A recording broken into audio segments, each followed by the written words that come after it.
Hey there and welcome. Let me just adjust my screen here. Oh, I forgot to share my screen. Let's share the screen real quick. There we go. Well, welcome. Gosh, we have a good one here for you today. This is returning to the workforce after a long break or sabbatical. Sometimes we have a break. We get laid off. Tough times. Sometimes we take a little bit of time off that time. Or we may have a family member that needs care and we decide to take a little leave of absence, which turns into something longer. Whatever your long break may be, you have a few obstacles that have to be overcome in that kind of situation. So we're going to go over all those today and really how you can kind of change the equation, thinking about the special things that you have to do when you've been out of work for a little bit longer than, say, the average individual. What I want you to think about here is the amount of activity you put into your job search really determines the outcome of your job search. So yes, just like a traditional sales funnel, right at the top, we would like as much activity. That is direct outreach. We're going to talk a lot about that today. As much direct outreach as possible, right to decision makers, which we're going to tell you a little bit about here, but I also go very deeply into that, into the LinkedIn lecture. So be sure to check that one out. From that big activity of outreach, that's how we begin to build awareness and interest and consideration of us, which ultimately might lead to offers. Now, if you would like a situation where you have choice, choice requires activity. And for choice, that means multiple offers. How do you get multiple offers? By pursuing 10 organizations at the same time. That's a lot of juggling because it's a lot of outreach, a lot of follow-up, first meetings, second meetings, hopefully, and everything that leads toward offer. That's what's necessary. 10 organizations simultaneously with a goal of producing one single brand new initial interview, not the second, third, fourth. Oh, those are wonderful, of course. Can't get an offer without them. But one brand new initial interview every single week. That's how you have fresh energy, fresh blood in your job search. So think about those goals. They are tough. Those are very tough, especially if we have not been working. But that's how you begin to take the control back for yourself. Now, perception is reality. We have to deal with some reality here, but we can also shape reality. This lecture came out of one of my clients many years ago that had been out of the workforce 11 years. And you might go, wow, that's quite a break. It was quite a break. And for some very good reasons. This person stepped away from a very good career because they wanted to take care of their kids. They wanted to shepherd them, through school and the years that were growing up. And they were of the financial means to be able to do that. But once the kids are out the door, suddenly I'm going, I got to get my career back on track. Oh, no one's going to hire me. No one's going to hire me. Wow, that's a wonderful background. Oh, 11 years ago, no one's going to hire me. I'm like, you have a wonderful background. Someone will definitely hire you. Now, this was an individual that had a very nice Wall Street background. Never worked for Goldman Sachs before. I think you probably know Goldman Sachs is one of those companies that only hire you if they think you walk on water, or at least that is the reputation. And you know what? We got Goldman Sachs to hire this individual after 11 years of not working into a Wall Street area that she'd never worked before. Oh, yes, you can overcome all of the hurdles that you can imagine, but you're going to have to imagine the hurdles and then strategize how to do it. And we're going to have to shape perception. We're going to have to really explain what we were doing in our time away also, just not on our resume or LinkedIn. We'll tell you how to handle that. So getting yourself ready is not as simple as just being interchangeable. Yeah, that is part of it. If I didn't think you were capable, competent, at least interchangeable in skill, I would not even consider you. But that is not the reason I'm going to hire you. You have to not only be those things. If you're only those things, you get paid less. You have to not only be those things, but somehow be different, exceptional, somehow step out of line from the others and produce more value. We're this product. Even if you feel right now that, oh, I'm a defective product, I've been out of work too long. Okay, but lots of great people have been out of work for an extended period of time and been able to get right back into the workforce. Yes, we're going to have to kind of wrangle the little mental box we put ourselves into and really give ourselves permission really to do some things that may seem uncomfortable to you. A lot of people are really uncomfortable with not following instructions. Well, the instruction on the job posting said, Must send compensation requirements. Now, let's be clear. Compensation requirements is how little can I pay you? I would never tell someone how little they can pay me. That's complete ridiculousness. So I wouldn't follow that instruction. The other instruction is must send Word document. Well, I wouldn't let a Word document of my resume out of my cold, dead fingers. Never going to happen, because you have no idea on the other end when someone receives it. You have no idea what it actually looks like. Could look very similar to how yours prints out or looks on screen. Could look like a completely different animal, because the preferences file that tells it what to look like stays as part of your computer. It goes to the other computer, opens the new preferences file. So Word document, not following that instruction either. And must apply online. Now, if you'd like to work for the HR department, I know where those apply online little click and sends are typically going, which is the HR department. Problem is, for the rest of us, the only person the HR department hires is an HR person. They do not hire anyone else. The rest of it is just facilitation, and even worse than that, screening you out. Really, it's their mission in life to screen you out. And in my view, they don't really have the full background to do that. That's why we have to get to the decision maker. Some scary stuff to consider. Well, our brand is a culmination of everything, of course, that can separate us from others. So begin to think about historically, if not currently, what did you do better?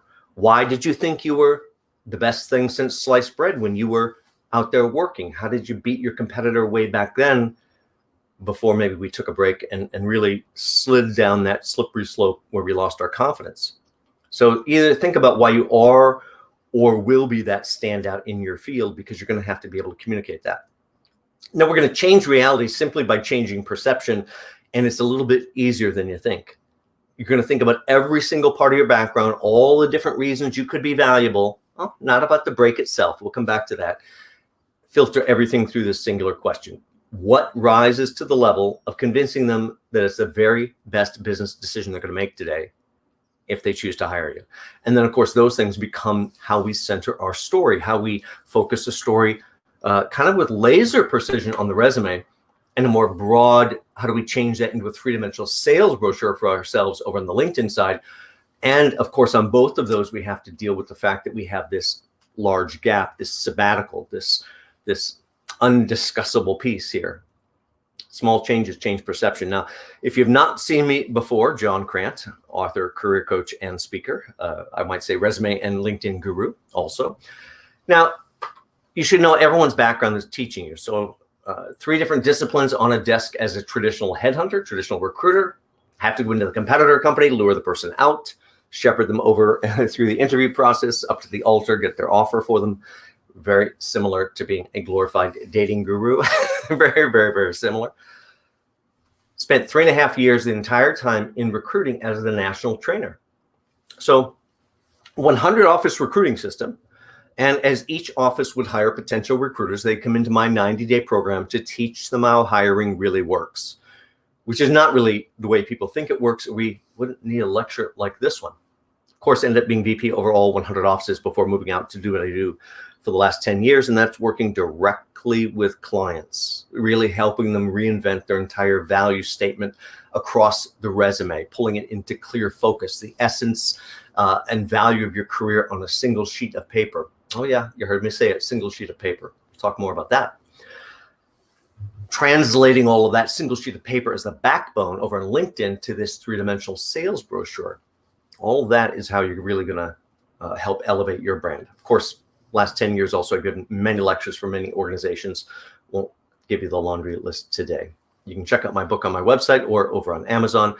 Really a roadmap for everything you really need to do and think about and overcome in challenge in terms of your job search. On my LinkedIn, you can click on my articles and get to a few articles that will help you avoid some of the biggest mistakes and tragic things that might happen to your resume along the way, and all those things that we want to change. On my website itself, and then we're going to jump into today, over on selfrecruiter.com, you can see my LinkedIn lecture, kind of a unique presentation there where you can have myself large or the slides large and really use it as a start and stop tutorial as you reinvent your profile. Now, for today's lecture, we're going to take this self-recruiter lens and turn it toward this concept of I've had a long break, I've had a sabbatical, whether it's chosen or forced. Now I need to get back to work, and that's a gigantic obstacle. So you're going to have to be this one amazing recruiter working with this one terrific candidate. Oh, that has a small defect, You know, we all have a small defect in one way or the other in our story. Yours is simply there's a gap. We have to showcase the rest of your background as a wonderful background of contribution that they desire. So yeah, we're going to keep a close eye on LinkedIn and the way we network. Also, we're going to keep one eye on the toughest competitor imaginable that does not have a sabbatical break in their background, those ones that would scare you out of even going after the job. Those are the people that we actually have to beat, and you can beat them. My client beat 11 years of not working, beat out all the other people that wanted that Goldman Sachs job.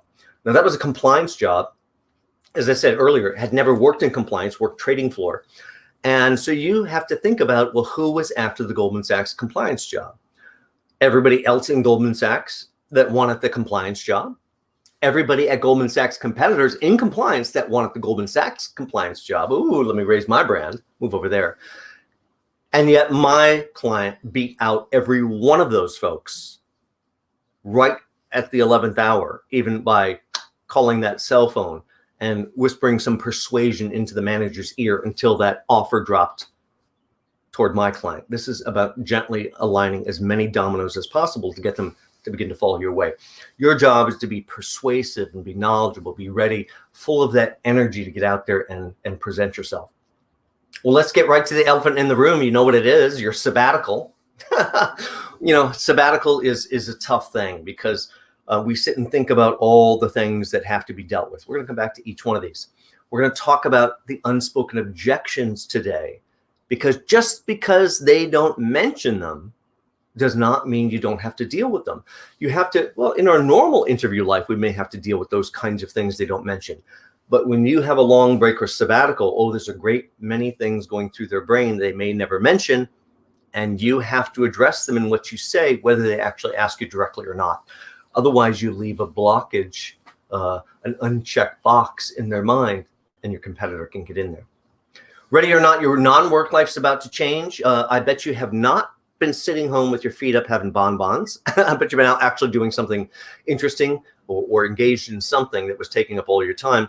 So we have to think about that. We're going to come back to each one of these. Preparing your marketing materials. It's one thing to get yourself mentally ready, but you also have to get yourself marketing ready. That means your resume has to be ready to sing your praises while de-emphasizing the sabbatical. And same thing over on the LinkedIn side, while de-emphasizing the sabbatical. The advantage on your LinkedIn side is, besides doing all this emphasizing and de-emphasizing, you can also showcase yourself as living and breathing your profession, even if you haven't worked in it for several years. LinkedIn lecture is the one I recommend to really understand that one, along with the part 2 to LinkedIn, which is the career evolution lecture. All of them are available over on my YouTube channel. Just check it out. Think about the marketing materials that you have to work through in your process to be ready. Strategies. You're going to have to think about how you then mix your strategies for the outreach and the discussion. And you're going to have to think about the objections they're going to throw at you. And you're going to have to really deal with all those objections, concerns that the hiring individual might have and move them out of the way. We're going to have to integrate all that strategies into our messaging itself. Again, you're going to have to become a living, breathing demonstration that you are the one to hire. We're going to go into a little bit of interview preparation specifics, but there's a much deeper presentation on that called Interview Intervention. I would certainly watch that one after this one. When you've had a sabbatical or a break, boy, your follow-up is a much bigger test than any other person. So we'll talk thank you notes and how that really affects everything. Demonstration that you're really ready to go back to work. Now we're going to break a lot of rules. First rule we're going to break, at least in my view, and everything I'm teaching you today is my opinion. First rule we're going to break is following those instructions on the job posting. Now, first off, I call the job posting something else. I have a different phrase for it. I call it the list of the irrelevance. And that's a new word with a T and an S on it. Everything on that list is irrelevant to this job. Oh, tangentially connected. I get it. That's not a picture of the day-to-day of this job. And yet, by the time that it's kind of written by a fill in the blank thing, we need to hire. What do you think we need to hire? Oh, a little salt, a little sugar. No, put mustard. It won't be considered without. That's how that gets written. It migrates down to HR, chiseled and carved in stone. Being judged against this chiseled, carved in stone list, being judged by individuals that don't really understand your background. If you match that magical list, oh, good for you. It's irrelevant anyway. Get to the decision maker. So we're going to break a number of rules, and I want you to just think about that. If the rule works for me, I love it. I love it. If that rule does not work for me, oh, that's for somebody else. A poor soul that follows that rule, I'm going to step right over the fence. Simply change the equation, change this diminishing return by changing the rules. You never agreed to these rules. Who said I agreed to these rules? So yeah, we need to think in unusual, unconventional ways. And from that, we're going to have some moments of clarity that pop into our brain. Now, as we move a little bit forward here, let's talk about what we're avoiding. We just don't want to talk about that sabbatical. I don't know what to do about it. So let's go right back to the elephant in the room. Whether they bring it up or not, they certainly see it's there. Now, how would I recommend handling this on the resume or on the LinkedIn side? I don't care if, like my client, it was an 11-year break. Whatever your break was, you simply put the word sabbatical, and over to the other side, you put the date range. And by the way, the date range has to end. So the date range must go from whatever the beginning date was, just the year, and the end date better say 2021. You know what yesterday was? 2021. You're freshly wrapped up on your sabbatical, ready to go. No explanation whatsoever. By the way, when you watch the resume renovation video and get a lot more detail of what I recommend on the resume, this word sabbatical is going to be treated exactly like any other employer, with the exception, all the other employers, as you're going to hear in that lecture, are 10-point bold.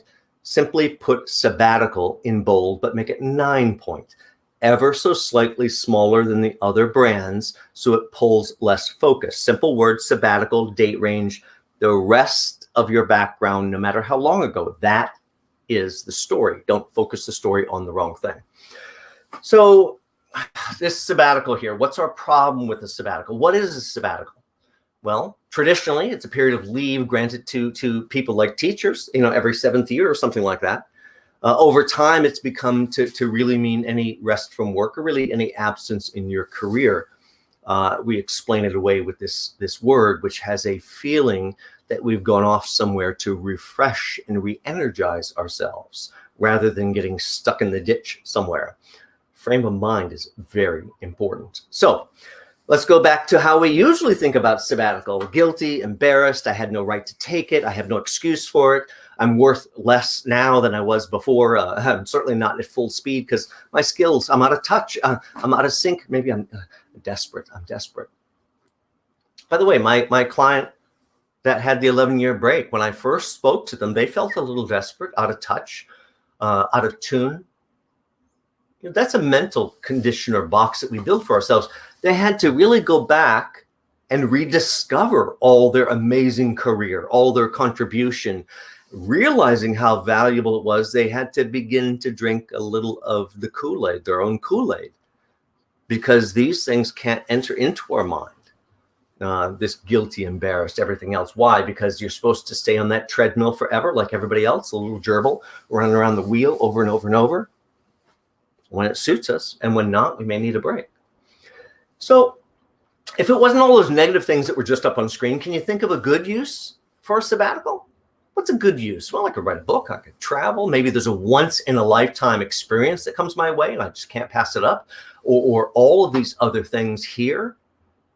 Maybe I just got to a point where I needed a career break. That's traditionally what a sabbatical was for a time to refresh.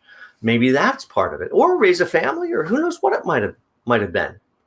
To me, those are all potentially good uses of a sabbatical, and yet we still feel guilty. Oh, I feel guilty because I took this time off. All right.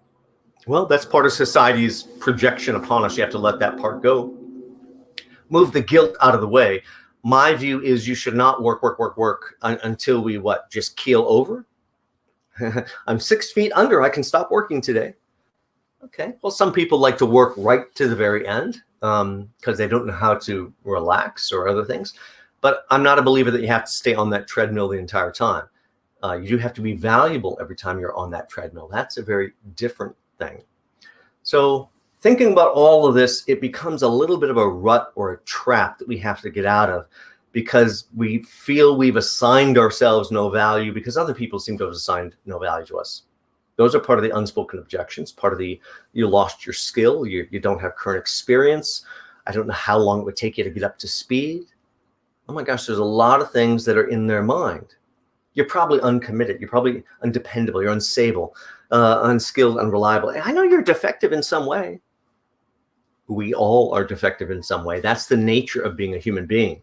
No one is perfect. Oh, I've met some people that think they're perfect, and I try to be as perfect as possible, but I'm just as defective as everyone else in some way, shape, or form. That's the human condition. So we have to kind of tune this part out of our brain. We have to give ourselves permission to be not emotional. Stick this part in a little box, put it over on that shelf. We can go back and visit it anytime we want. That's somebody else's narrative. Nonsense. Put it out of your way. Think about yourself. Think about why you're valuable. Your job is to charm and disarm them and engage them and be confident.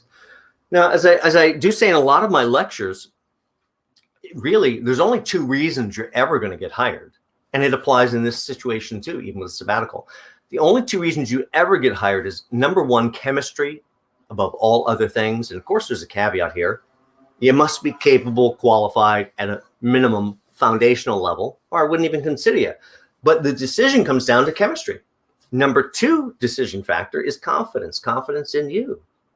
I don't know what I'll get by hiring John, but if I hire John, I know I'm going to get something special. They don't even have to know what it is, but they have to feel it. So your job is to be all of these things, engaging and confident, which you're not going to feel after having a break. You have to be your own cheerleader. You're going to have to pick yourself up by the bootstraps. You're going to have to remember why you dazzled people in the past, and then allow yourself to put on some very clear but rose-colored glasses, some rose-colored glasses that will help you see with a little bit of heart and love how you contributed in the past, and all the negative goes by the wayside. Remember, they would not waste oxygen in the conversation if they didn't think, oh yeah, maybe I'm going to have to ask you about this. Sure. That's what they're supposed to do. They're called decision makers. Your job is to overcome that. Well, Jack, Jim, or Jill, my circumstances have changed, now allowing me the opportunity to fully return to the workforce. I'm excited by how I can contribute to the team. And they have to know this is real. They have to know that you believe this, not like, oh, if you give me a chance, I'll work really hard, I'll contribute to the team. It sounds like way too much rolling of the dice over here. Your job is to make them a true believer, and that means you're going to have to be a true believer first. If you're not yet, if we're still hurting and you're not yet a true believer, then work through the process of reinventing your story on the resume. That's resume renovation as the lecture. And work through the process of reinventing yourself on LinkedIn. That's building your professional network with LinkedIn and how to use it for your job search. All of that process of rebuilding yourself will help repair some of the damage that's happened. So what are these unspoken objections? How are we going to deal with them? First off, my first thought, although I'm never really going to say it to you, is, are you ready to commit to 50 weeks a year? I sure hope not. Really, are you? We tend now to change jobs every 3 to 5 years. You're never getting that magical third week until your 5th year in most places. So really, from now until we're 6 feet under, you're going to work 50 weeks a year? Completely ridiculous. Nonsense. Understand that that's a scam. Oh, but there's a policy. There's a policy when you're a new employee. I don't care what kind of policy there is. You know what? I'm very well into my career, and I need 4 weeks vacation, or whatever the amount of vacation is that you need. You have to think about that piece of it and understand that those things are negotiable, but you don't negotiate. Think about the most romantic time in our lives, when sometimes someone slides that ring onto another's finger and they go, I'm committed. There's my diamond I'm going to give you. And once they put it on the finger, then we can go, but I don't know how this came about, but I am not an oval. We need to go back to the jeweler. That's a negotiation. You can't negotiate the stone until they put it on your finger. Same thing here. There's no negotiating the 50 weeks a year or any other aspect until they fall in love with your skill set. But in their mind, they're looking for commitment. Are you really ready? Is there any obstacle going to keep you back? You ready for 9 to 5 again? You know what? Because once you've been off the farm and seen Paris, I really doubt it's very easy to get you to settle back down onto the farm with all those heavy-duty work hours. Well, luckily with the pandemic and all the remote work, you know, all the timing has shifted a lot. I know people that work 9 to 5, but I know people that work a lot more than 9 to 5 remotely. My other half probably spends at least 90 minutes more per workday working remotely than they do when they're physically in the office. And yet, don't think we're going back to that office anytime soon. Not until it's very, very safe.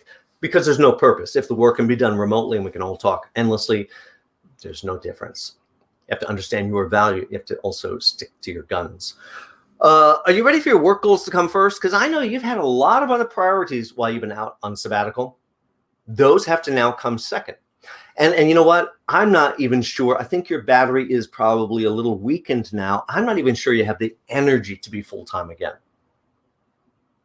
Back of my mind, I'm really, really worried all those outside obligations are probably going to take precedent. Are you ready for the level of stress that's involved? Can you handle it with this level of change? That's a lot of change, a lot of stress, and you have to be ready. That is enough if you're not prepared with the right plan to really cause you to hit a breaking point that will not really produce the outcome you want. So in terms of vocal and conversation, everything else, I am ready to go. There's nothing that's going to stop me. The sun will come up tomorrow, even if it's a nuclear holocaust. And I sure hope it isn't. But you have to be that kind of committed and that kind of optimistic. I'm ready and excited to get my career back on track and how I can contribute to the team. Then hold a nice smile and look at them. Try not to blink a little bit. By the way, you are going to be doing interviews over video. That is how it works today. You're likely going to be working for a while over video. Make sure to watch my How to Be a Presentation Guru. That is not specifically a lecture for job search, but oh my gosh, we all must master this mechanism, which means you have to understand that you cannot sit and comfortably look at your computer because your computer's down here. The camera is up here. The people are up here. This is where you have to look, which means you have to be able to essentially fly without a net because I don't get to look at the other. I have to address the camera. We'll give you some more cheat sheet ideas for the interview itself. Let's talk about another big problem. Ready or not, your non-work life, all those things that have nothing to do with work is about to change. So if we think about what's been going on, we have to think about, well, I've been on a sabbatical, I've had this break, and the woe is me part, yep, I get that part. But what have you been doing and who have you been doing it for? Or another way to say it is who's affected by your choice to go back to work? Are you going to stop doing some wonderful things maybe at home that you were doing? All that has to be considered because that's going to cause some pain points. So think of all these different people that you could be interacting with, or even organizations. You think biggest concern of my client many years ago, remember that was an 11-year break from work. And I said, well, I know you haven't been home sitting with your feet up having bonbons. What have you been doing? She's like, oh, no, I've been very busy. In fact, this person had been contributing on a very high level to several nonprofits from a strategy standpoint of how to help them move forward. This is all volunteer work, but they were out there doing real commitment. Their concern now is, but what's going to happen to these organizations I'm volunteering for? I'm like, that's a big concern, but it's not your concern. Your obligation right now is to yourself and your family. So you have to think about, well, the organization will survive and you can help them in other ways, but all these individual people in your lives may have to pick up some of the slack of whatever you might have been doing for them. So you're going to have to plan for that. If you don't plan for that, you're going to have an unhappy ride at home And it's not going to be successful for you unless your home team is on your team. Both your potential work team that you land and your home team both have to work together, or this doesn't work. So what have we been doing? We got to think about all the individual things that we are doing, and we might have to come up with a very good plan. So maybe you've been taking care of the family or the house or other needs, or maybe your own needs, or maybe you could be out contributing to nonprofits, just like my client was. Success here is determined by how much preparation you'll put into it. So if you develop a plan and a strategy for all your non-work life stuff, how am I going to ease that into a place where it's not distracting, it's not extra stress for me in my work life? Well, as we sit and think about that, you're going to have to put a plan and really partner with those other people in your lives, see what they can pick up for you and take off your plate. In terms of having yourself ready to market, ready to get out there and have the discussion, that means you have to do the work on your resume. You have to do the work on your LinkedIn profile. It has to be ready to try to overcome any objection that's possible, and has to somehow elevate your brand to a new level so they see you as a desirable product that they just have to speak with. I can't not speak with you. That's really what we're after. So we got to go back to the beginning of being a product. We have to understand personal branding. I talk a lot about this in my resume renovation lecture, my LinkedIn lecture. Look at all those lectures. Then make sure your story is going to be carried properly across everything that constitutes a potential marketing material for you. That is part of how you take control of the discussion and present a unified presentation of who you are and who you think you are as a brand. Small little changes on every single one of those make a huge difference. Resume renovation lecture, not going to do the whole lecture for you, but we do want you to think about a couple things. Think about the fact that you really get about 3 to 5 seconds maximum look at your resume, and they stick you into one of 3 stacks. And that means you've got to focus that story. And we're in a world now where no one will read.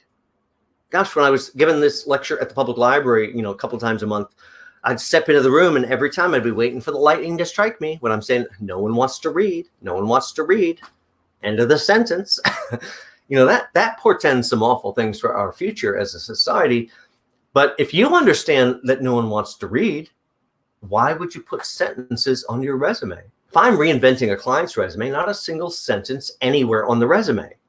You have to allow yourself to convert over to concept communications that can be absorbed within seconds. And then, of course, center your story on these items, which get them excited about what you can do for them.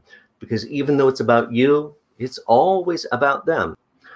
Now, there is a truth, the whole truth, and nothing but the truth in terms of degrees and that end of it. But what's on your resume, you have to understand that you can leave out any part of your story that you'd like. There's no sin of omission. I grew up Catholic. I know all about sin and negotiating it. There's no sin of omission. Leave out any part that you'd like, as long as every single piece that is on that resume is letter true, cannot be called into question. So think of how that little bit of wiggle room can somehow solve some of your problems in how you might present things. Now, another key factor in hiring you, if you've been not working for a while, then you have not probably experienced this massive movement, this largest mass test of something in society, where suddenly one day, the next day, as many people as possible are working remotely. Now, my other half works for an organization, a pretty famous organization, but they have only about 80 to 90 people. And you know what they did that Friday back in March last year? They did an emergency test day. We're going to all work from home on Friday and see how our emergency plans work. And they never have returned. Seamlessly working and still doing their missions, still delivering everything. Of course, I did mention my other half's working about 90 minutes more, but I think that's really because they have extra time, as we have extra time in our lives because we don't have that commute. Lots of things. If you've not worked remotely and you don't have that piece to convey, oh yes, you have to master the camera and interviewing here. So check out the Presentation Guru lecture. But also you may have done things in your past work life that illustrate the ability to work at a distance. Even though you might have been in your own office, you might have worked with vendors that are offsite or or managed other people or part of the team that was offsite, or customers or clients, or maybe you gave talks or did conference calls or webinars. All of this is a demonstration, even though you did it from your own office, of being able to work remotely. You have to think about how you tell that story still in a literally true way. Your goal really, as they begin to sort you, you've got to get yourself into stack one. Much more detail on that in the resume renovation lecture. Get yourself into stack one before you get ruled out, and then there's going to be a deeper look at your whole background. Now, if they love what they see, the problem with getting into stack one is if you're in stack one, which is the right stack, you have to understand they're starting with 1,000 to 2,000 resumes. By the time they go through all 1,000 to 2,000 resumes, all the ones in stack one, well, these are the good ones. And you know what? There's about 50 in there. So who can read 50 resumes, 50 cover letters, 50 emails, and do all their own work? I really don't know anyone that can do all that. And so there's a secondary sorting process, and they're going to grab your name and drop it on LinkedIn. First off, not on LinkedIn. I don't know how you plan to go back to work. I don't know how anyone gets hired in the modern world without existing on LinkedIn. It's no longer okay to only exist on paper, because the moment I have your paper and I drop your name in LinkedIn, it's not there. Is this even real? Perception's reality. We have to exist in the virtual world as well as the real world. There's some on LinkedIn when they drop that name in there, that's a placeholder. I think you've seen those. That's most of them. That's like there's a name, there's a few titles, a few employers. There's no detail. There's nothing here. It's a shell. A shell. Very easy to outmaneuver the shell if you build a full three-dimensional sales brochure all about you that's dazzling. Kick the competitor to the curb. At the same time, you overcome the sabbatical. The lecture to look for is building your professional network with LinkedIn and how to use it for your job search. And there's a version right on my Self-Recruiter website, halfway down the page for free. LinkedIn itself, de facto social networking website for our work life, really just like Facebook, but this one's for our career. It's got a deep network on the back end, a 3-level network. But really, why does social media matter so much? It seems like really in the past number of years, social media has been taken kind of to the extreme. And is it even relevant? Well, relevant or not relevant, it's about influence, and it certainly draws the eye. We have to be part of that. It's where the people are, decision makers are. More than anything, though, the effective use of social media, that's LinkedIn and what you share on LinkedIn and maybe on Twitter as well. That's how you stay on top of people's minds over time, second from the bottom there, seemingly without any contact. It's also how you get, when you are working, how you get on the short list for an interview up the food chain of your company that you never applied to, or how you get on the short list for interview at a competitor company for a job you never applied to. They reached out to you because they were already aware of you from proper social media use and the influence, part of taking control of that discussion about you. The information is the new currency. The more you have access to, the more you can leverage it to your benefit. And that's what LinkedIn represents. Now, here's my connections from today, 11,899. Oh, couldn't get that extra connection to get to 900. But 3 levels out, that's better than 21 million people. For clarity, I can see every stitch of information on 21 million people. And boy, can that help my job search. If I just put my thinking cap on, thought a little bit like a Sherlock Holmes, a little bit of a detective, I can see everybody. If I built my pool large enough, I can see everybody that's ever held that job before. And how do they talk about that job? If I'm really thinking, could go into every one of the direct competitors and pull some person doing that same job anywhere in the country. It's for research. Well, how do they talk about the job over there? I don't care if the job is done differently at the competitor. You think you're right for the job, combined with both of those backgrounds, you'd be transformed just in how you hold that conversation together. Key factor for you in repairing and pushing your new brand, even though you've got kind of a hole in your background because of the sabbatical, is to think about how you're going to use both LinkedIn, and a big believer in using Twitter as well. Details of which are in my LinkedIn lecture. I'm not going to cover it all, but you let everything that you share begin to flow across both platforms. Now, I'm not talking about investing a ridiculous amount of time or losing all your time doing this nonsense. This should not become Facebook. But if you watch my career evolution lecture, you can do 2 hours of homework, build a list of 30 items to share, And then you can simply spend 2 minutes per day sharing 4, 5, or 6 items. Copy, paste, share. Later in the morning for my second cup of coffee will be copy, paste, share. Lunchtime, copy, paste, share. Oh, an afternoon coffee hound, copy, paste, share. End of day, copy, paste, share. 2 minutes out of the entire day. Every single person has 2 minutes of time to effectively manage a social media campaign, both for your career and for your job search. Think about the effect over time of what you share. If you need help on LinkedIn, watch that LinkedIn video, both on my YouTube channel or on my self-recruiter page, right halfway down the page. It'll help you a bunch. Most of us think, we just get in the room, we'll network. Well, not too much getting in the room during a pandemic, but we'll just network with a few people. That'll open up everything.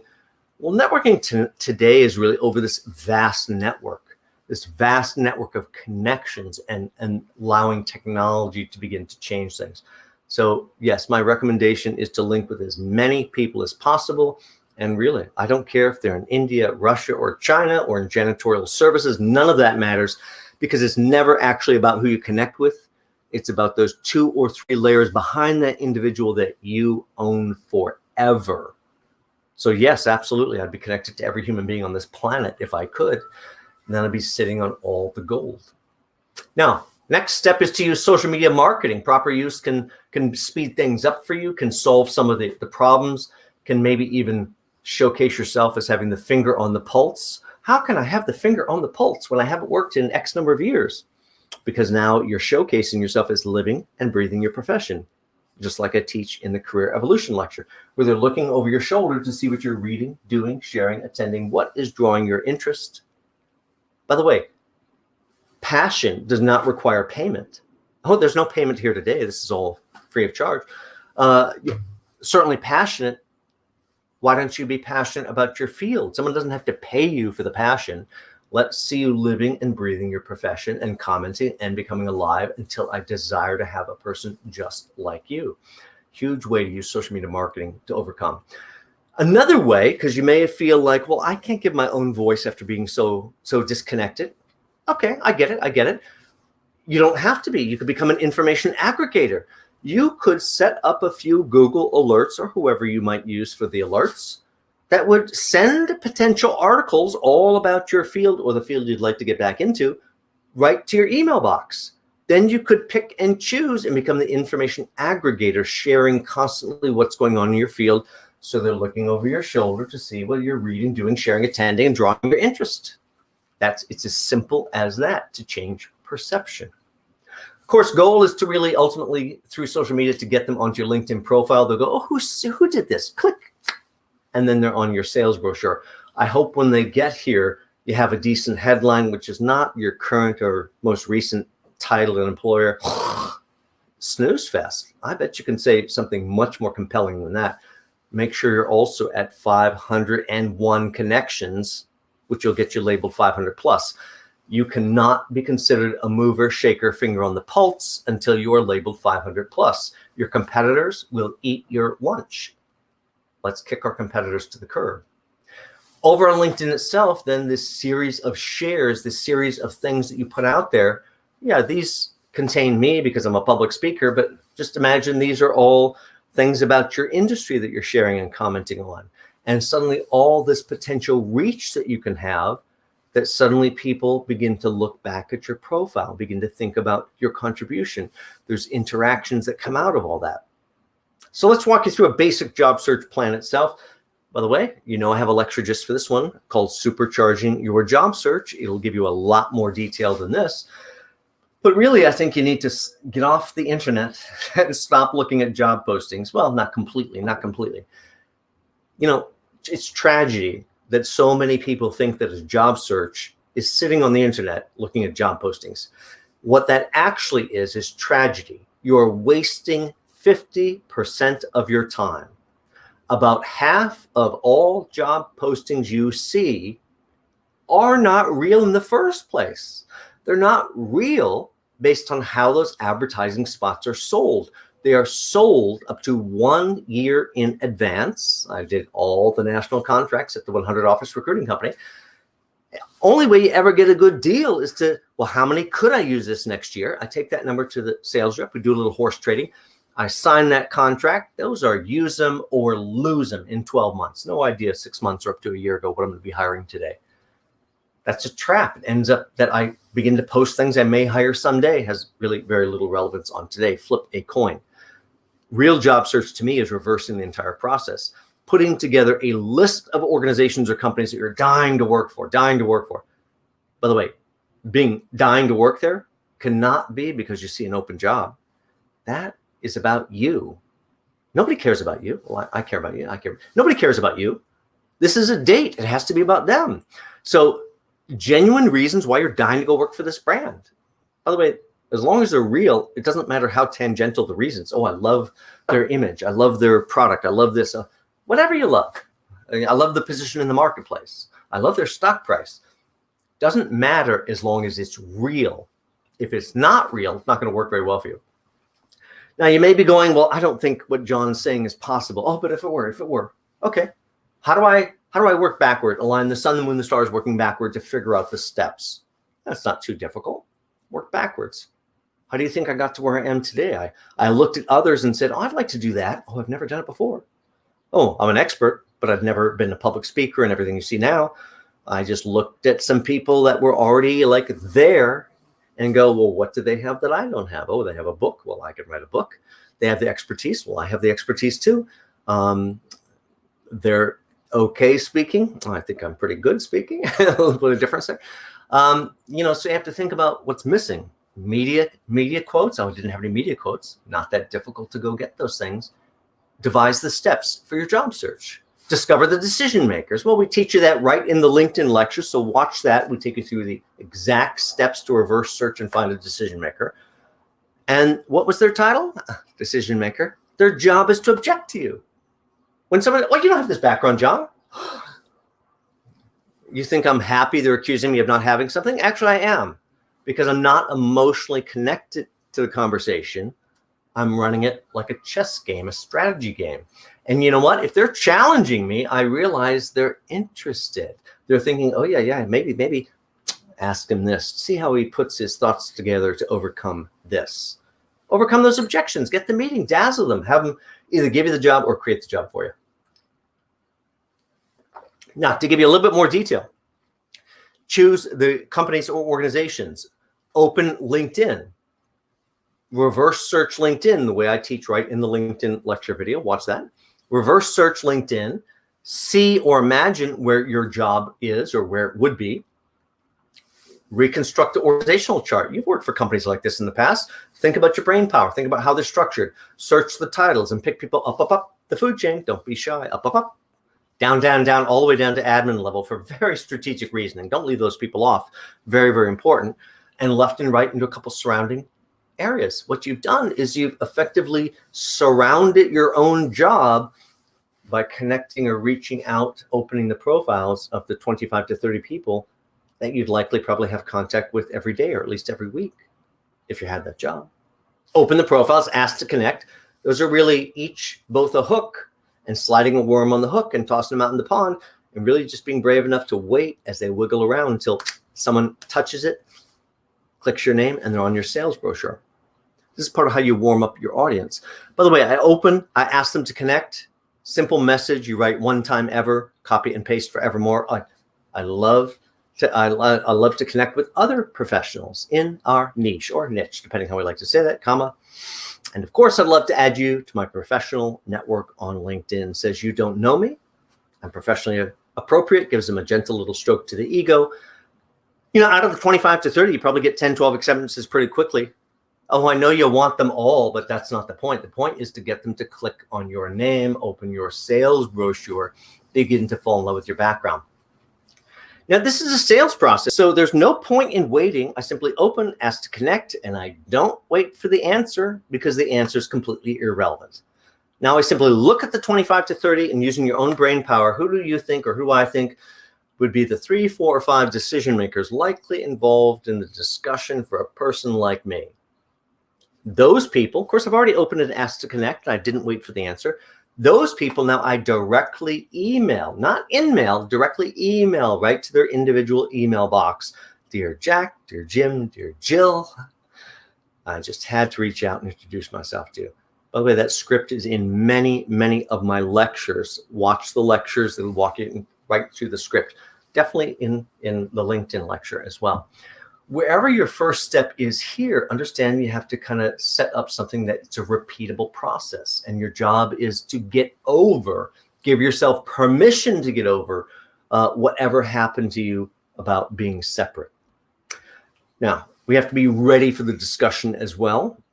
Strategies for overcoming the objections. Well, I'm a big believer in using agree but disagree techniques. So they go, well, John, you haven't worked in this industry. I haven't, just like it's a gift from where. Agree but disagree, I'm going to find some way, shape, or form to agree, and then I'm going to disagree with what I say next. Oh, I haven't. But Jack, Jim, or Jill, I'm sure you're going to meet quite a number of candidates. Everybody else is a candidate. You're always an individual. Oh, quite a number of other candidates that have that background. What I bring to the table, this is where you differentiate yourself. What I bring to the table is something quite different, and it's why I will be the most successful individual in this role. And try looking at them and not blinking. Your job is to believe in yourself more than the next 5 or 6 people, or you're not going to get that job. In terms of sabbatical itself, if they ask you a question about that, keep in mind there's quite a number of things they cannot legally ask you, and there are a number of things you should not disclose if you've had health concerns or those kind of things. If you tell me you had a health crisis, then my concern is if that comes back again, I'm going to take the burden of that. Plus, financially, my company may take the burden of that. So we can't even go near those things. What I would say is you find some other party to blame it on, while being as truthful as possible. And if they go, oh, so John, I see you had a sabbatical. And maybe that's all they say. If I were interviewing you, that's exactly how I'd bring it up. I would just bait you by poking at it. And then, excuse my tissue. That's up to you to explain how you might do it. So if they poked at it for me, say, oh, John, I see you had a little bit of sabbatical. I did. I have to say I had such an amazing run in my career. You're on that treadmill nonstop. And, it was a time there was a little bit of downsizing. And, I ended up taking an exit package, which really ended up being a wonderful gift. I had a little bit of a family health crisis. And, I had to provide some additional support. And, those are things that usually we can't do. So I ended up being able to take the extended sabbatical to, take care of some family. And, of course, good thing is all that's really resolved now. And I'm excited to get back to work. Did you notice I didn't give any detail? I blamed it on family. It's all resolved. It has to be resolved. And yet this is not a confessional moment. I'm not going to tell them someone got better, overcame some disease, or someone passed away. I don't deal with any of that. It's now resolved and right back to the date. I'm ready to get back on that train. Think about how you're going to overcome the objections. Write down all the objections and write out your strategy to overcome those objections. Now, we have to integrate our strategies into all of our messaging. So I want you to think about what you can do there. Overcoming objections in general is about finding agreement or using the agree but disagree to kind of push them aside. There may be all sorts of clues mixed into discussion that you could use to your benefit, but you'll probably be thinking about so many things in your head, you may forget to listen. So be sure you're listening for clues that might come right there. So there you go. There's a reminder. Are you listening? Be persuasive. Listen, be persuasive, be in the moment. My circumstances have changed, allowing me to fully return to the workforce. I'm ready and excited to get my career back on track and how I can contribute to the team. Talk about interview specifics. Now, much deeper cover on interview right over in the interview intervention lecture. I am a believer that most of us need an intervention before our next lecture, so we have to stop ourselves. In terms of ourselves, look for the interview intervention lecture. In terms of what we're going to do, you can certainly review the self-recruiter checklist. That's part of the interview intervention itself. That's also over on my website under the advice tab. That's the blog. Just click the advice tab and look for the self-recruiter checklist. So I'm going to run down things like the checklist and think about all the things that I have to do. I'm going to have to think about the job, the company, the interviewer. Yes, it's a date. Even the interviewer I have to think about. I have to think about how I'm going to get them to want to hire me. How do I get them to desire to hire me? really needing that skill set. I have to think about all the questions, all the answers. I have to think about my agenda. You know why? Because an interview is a sales meeting, not an interrogation. It may feel like an interrogation. That's just some poor interviewer that really doesn't understand interviewing. Should not be an interrogation. It should be such an easy conversation that I give you lots and lots and lots of rope where you can hang yourself with that story. We have to sit and think about, they're going to give us an opportunity to talk, and we have to have our stories, our answers ready, which could all be written out and practiced in advance. So you are smooth. Have to build an agenda. Don't think about that. Have to practice. Excuse me. Not going to be a dynamic presenter in your own interview if you don't practice. If you are not comfortable with the verbiage that's in your mouth, if you haven't practiced it out loud, a lot of people, I've read through it over and over. I'm like, did you do it out loud multiple times? You have to get the muscle memory so it's organic to you. Your job, of course, is to build chemistry the whole time in the interview process. That means to make sure you know how to stroke their ego somewhere in that process. Make sure you understand that piece of it. Closing, scary sales term, just means simply, most people get it wrong. They think it means ask for what you'd like. No, that is specifically not closing. That's half of it, and with half of it, it's none of it. You have to ask for what you'd like, and you have to ask for agreement to it. The asking for agreement to it is where they go, no. So we're all scared about that, and we tend to ask for what we'd like and just hope it comes our way. Hoping it comes your way is not the right way. Close them so they can imagine you as the very best individual. Jack, let me ask you, what have we not talked about? Or maybe what should we talk about that would help you in your selection of me as the very best individual for this role? And then try to hold that look and try not to blink. And when you need to blink, you look, wait a second. Thank you notes are critically important. Your thank you notes are a bigger test than anybody else's thank you notes. Here's where I share some frustration. Statistically, almost no one sends a thank you note. Oh my gosh, do I have lots and lots of audience members that disagree? Oh, I sent it. Well, I don't know where you guys are in the job search process, but you know what?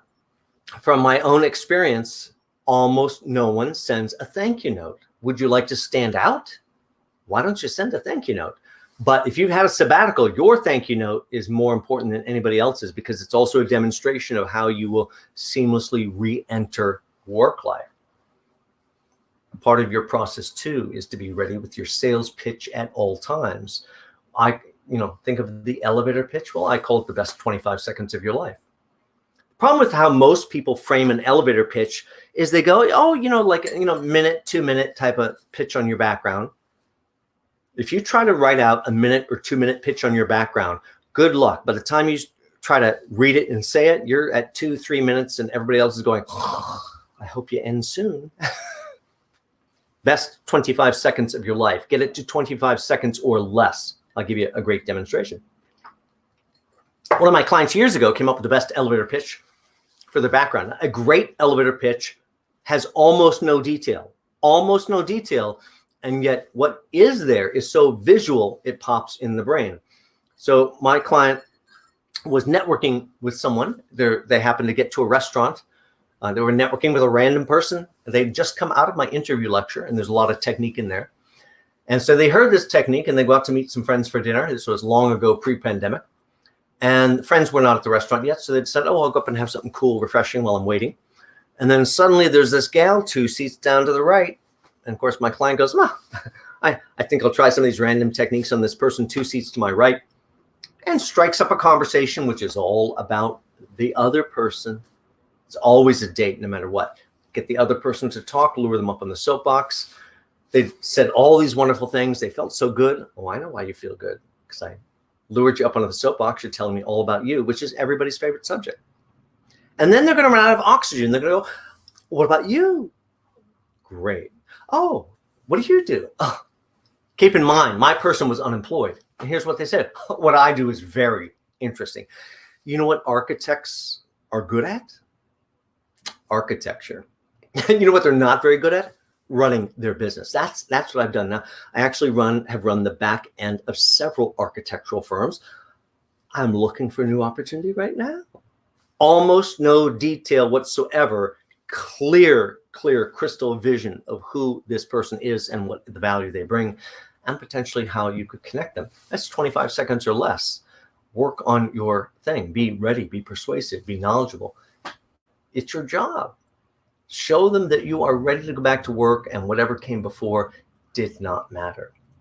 That's returning to the workforce after a long break or sabbatical. Make sure to check out all my other lectures. Each one will cover certain pieces that are universal between each lecture, but each one contains some wonderful little nuggets of gold that will really help you.